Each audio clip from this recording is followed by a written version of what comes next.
Right, so I've now got the copper connections done and the water's connected up, and I've got no leaks, checked for any leaks around, which is great. And the white code you can see is the temperature probe that I've brought through, and that's just going through the side of the panel. It's got a little bit of cork in there so that I don't get too much loss of temperature, and I'll seal that.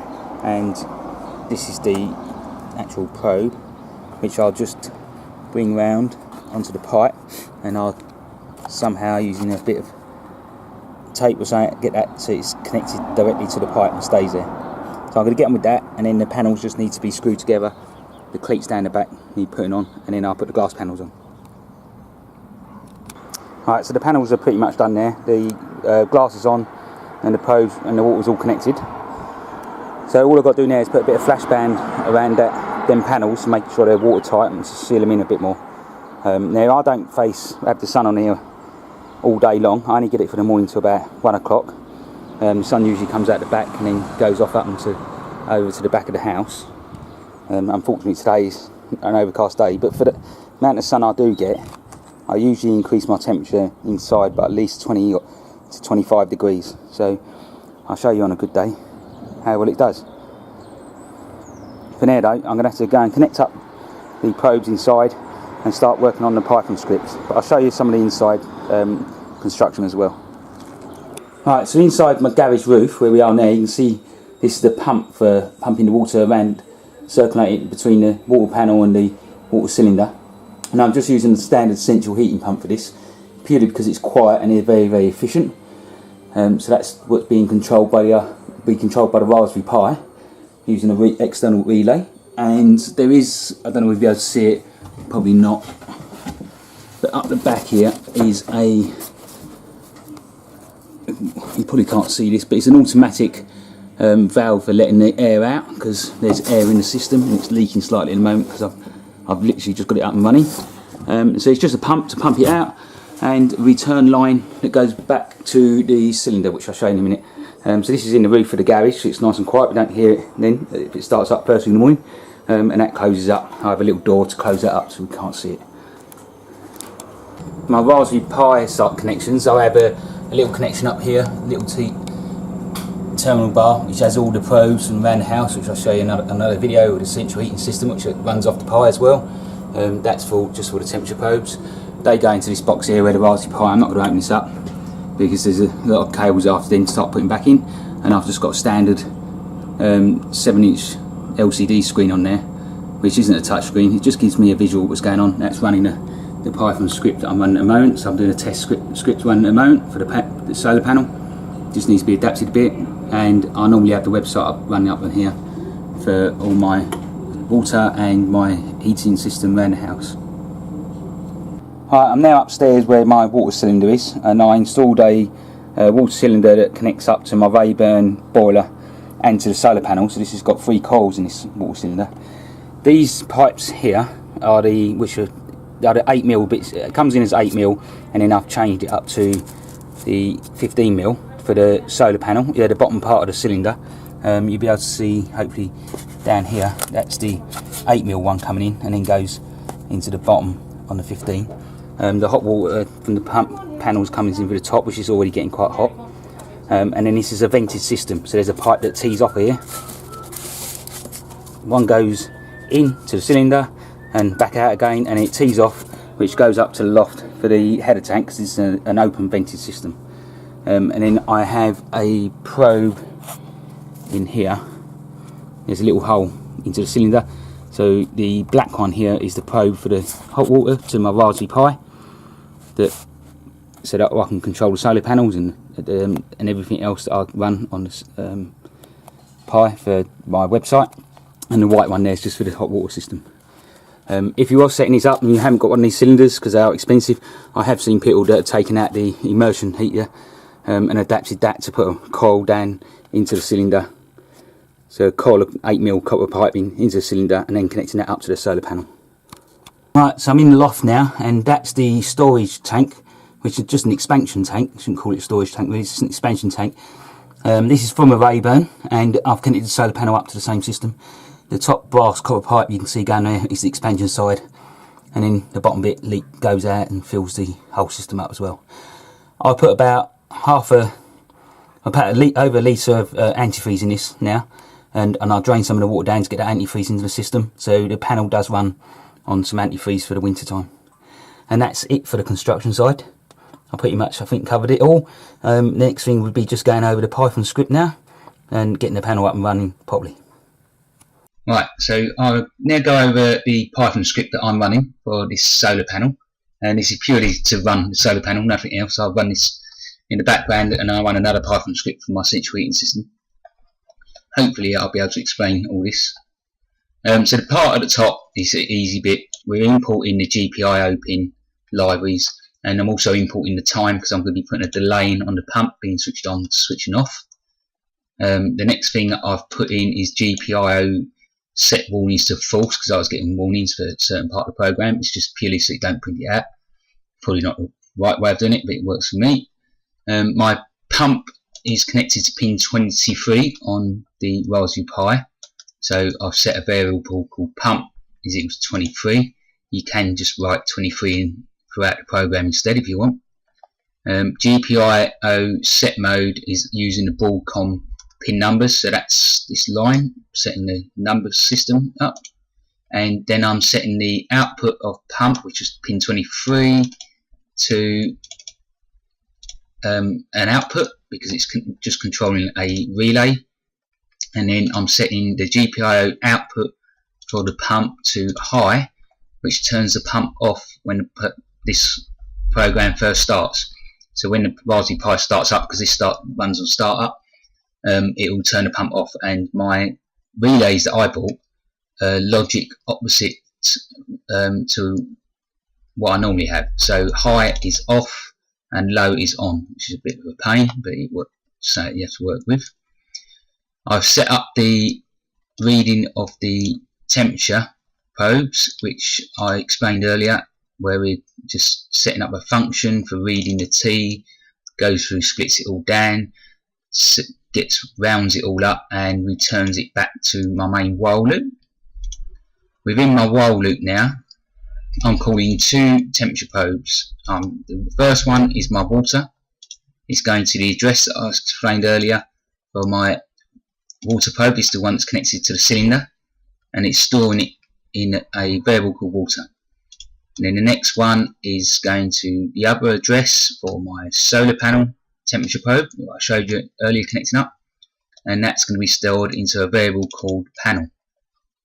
I then print out both to make sure everything's working, and these printouts are only there for the testing of the system.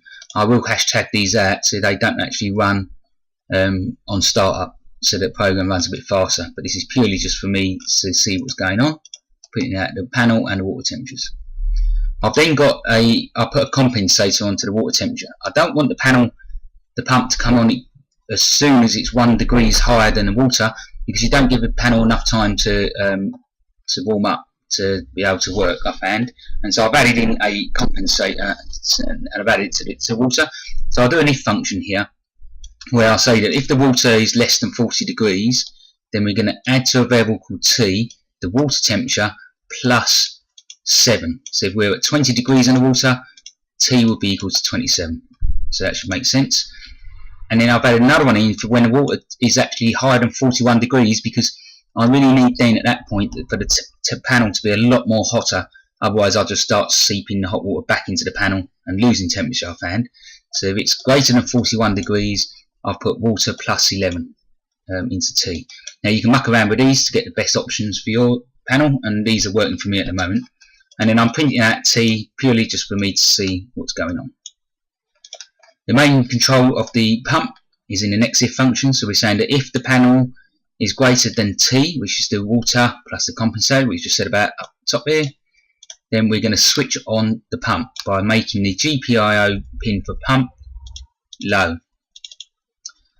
and that'll switch on the pump. We'll then print out on the screen that the pump's running, so I've got to print pump is on. We then sleep the program for 10 seconds. This is just purely so we can get some water running around the pump panel.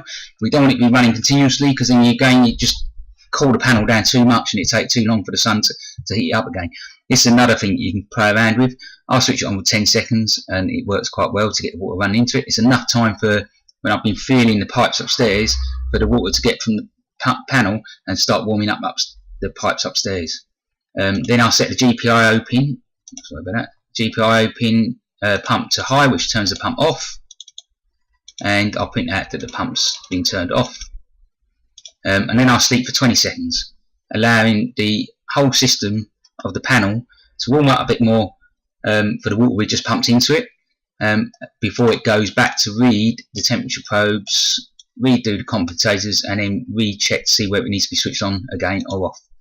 And obviously if the water's then less panel temperature is not higher than T, it goes to the else part, which is to say the pump's off, switch the pump off. See, if we was on it, switch it off. So the whole thing is quite simple. It checks the temperatures, it checks that the panel's higher than the water, plus the compensator. It turns the pump on for 10 seconds. It then waits 20 seconds before rechecking again. And if the panel's still warmer than the water, it'll re-switch the pump back on for 10 seconds and then off for 20 seconds, and it keep going around this loop until the point where the panel is dropped enough temperature below the water, and then it'll stay off all the time until it goes back to the point where the sun's heated up the panel again, and it starts going around the same circle.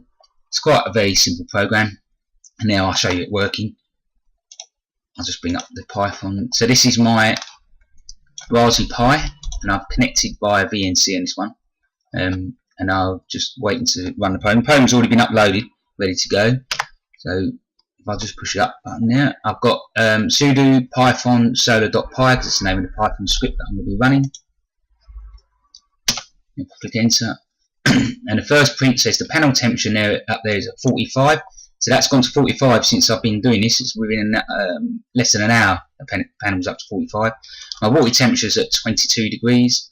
So with the compensator, we've got 29 because we've added 7 on. And because the panel is higher than the compensator, it just turned the pump on, which I heard it running in the background. It waited 10 seconds and it's turned it off again. It's now waiting 20 seconds and it should recheck the whole lot again. There you go, that's 20 seconds gone. You can see the panel's dropped to 45 now because we've chucked a load of colder water in. The water temperature's still at 21, the compensator's 29, pump's on, it's now gone off, and it's going to wait 20 seconds there and redo it again. And that'll keep going on that until the panel drops to the 29 degrees, or the water temperature might go up by 1. Now I've been running this morning for an hour, and I was originally starting at 21, so I've already gained 1 degree on the water temperature this morning.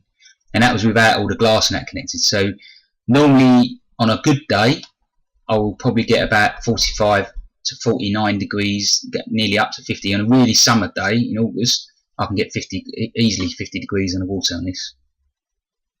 I'll let it go through one more time. You can see it's dropped down to 38. There you go, the water panel's now at 35, so there's not much longer before it dropped down, but then it'll heat up quite quick when the pump's not running and start up again. So I think that's pretty much everything I've covered on building a basic solar panel, which is a very cheap way of building your own water solar panel. If you're south facing, it's well worth it because you'll have this running. This be running from about 7:30, 8 o'clock in the morning when the sun's up, all the way through to 10 o'clock at night. So you get quite good water out of this. We normally get enough water on here to have a shower every night, and the dishwasher runs off it, and we don't have to turn the panel on in the summer. And during the winter we run a Rayburn, so my gas and electric bill for heating up hot water is very, very low. So that's most of what you need to know for connecting this up. And all I need to do now is get this to run in the background on startup, so the Python script runs when the Raspberry Pi starts up. So I hope you enjoyed watching it. That'll be the end of this video. As you can see now, I'm down to 32 degrees, and I don't think I'm going to get any water temperature. I'll leave this running for 10 minutes and update the video in a minute to show you. Right, so you can see at this point the panel temperature is now down to 29, which is the same as the compensator, and the program's running a lot faster because we haven't got the delay in it now. And it's, as you can see, if I highlight one of these, you see the speed of it running there, because it's waiting there for the panel to heat up. And so the last bit on this video I was going to show you is that we're now, I've started this at 41 minutes past, so it's been running for 2 minutes. The panel obviously dropped down to below the compensator, and you can see there 23 degrees, so my water temperature in the cylinder upstairs has gone up by 1 degree. and that's within 2 minutes or 3 minutes of the panel running, this program running. So to get 1 degrees increase on a hot water cylinder in that space of time shows you how quite efficient this is. You probably could make a better panel with a pressurized system, but this is just making it really easy and really cheap to get hot water. Right, so one last thing before I go, I just want to show you this running on the 7-inch screen. This is the LCD screen that I showed you at the beginning, and this is my Python script that's running in the background for the central heating system that I'm running around the house. And this is my solar panel script, both running on terminals in the background, and this one's running continuously as well. And it gives me a nice visual display, so I can see that everything's running alright with no errors. And that's it. I hope you enjoyed watching how I build this solar panel, and if you're interested, I'll hopefully be uploading all of this, including the script, onto my website.